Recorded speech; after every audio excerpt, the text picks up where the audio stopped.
To make a living room appear bigger and brighter, consider the following tips. Number 1, light colors. Choose light shades such as white, cream, pale gray, or soft pastels for your walls and ceiling. These colors reflect more light, making the room feel brighter and more open. Number 2, mirrors.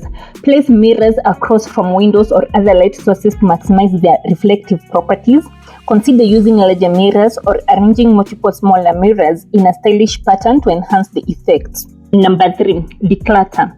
Assess your living room and remove any items that are unnecessary or don't contribute to the overall aesthetic.